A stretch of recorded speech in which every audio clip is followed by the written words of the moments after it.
इस्तेमाल नहीं कर सकते। एक बोरी नाइट्रो नाल पोटाश,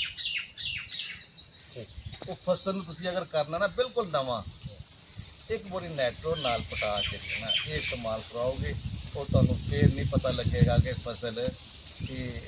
अपना जी 15-20 मन की चुनाई हो चुकी है नहीं हो चुकी। गस गस की खाद पाने की लोड़ नहीं, फिर हाँ यूरिया जी, पानी फिर तुसीं आप नाइट्रोजन यूरिया इस्तेमाल करना, ठीक है ना। ਇਹ ਜਿਹੜੀਆਂ ਨੇ ਇਸ ਟਾਈਮ ਸਾਨੂੰ ਚੀਜ਼ਾਂ ਦੀ लेकिन एक खाद पानी एक बोरी बोरी नहीं पानी, ਹਾਂਜੀ टुटवी पानी दो दिन पानियां दो तीन पानियां का पानी बेहतरीन काम है। ਕਿਸੇ ਦੋਸਤ ਦਾ ਕੋਈ ਸਵਾਲ, ਕਿਉਂਕਿ ਸਰ ਨੇ ਅਸੀਂ ਜਾਣਾ ਟਰੈਕਟਰ ਦੀ ਹੈ ਸਰ ਮੈਨੂੰ ਲੋਗ ਰਹਾ कल सर रियासत लगने आते देखी था, अच्छा उन्होंने पोटाश पाई थोड़ी थोड़ी करके ना 2-3 दफा किसी फील्ड देखने आया था, उधर असलम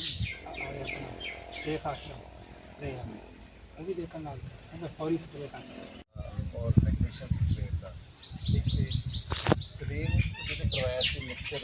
ਵਾਇਰਸ ਆਈ ਸੀਗੀ ਉਹ ਹੁਣ ਬੜੀ ਅੱਛੀ ਫਸਲ ਹੈ ਜਿਹੜੀ सारे थे भी उनके यहाँ ਠੀਕ ਹੈ ਨਾ। ਇਹ ਹੁਣ ਤੁਸੀਂ ਦੇਖੋ इन्हें दी डबल करवाइए सिंगल तो बाद फर्क पैदा, डबल होने से बहुत अच्छा चलता है, खर्चा भी बहुत मुनासिब है 4-5 साल का। मैंने 850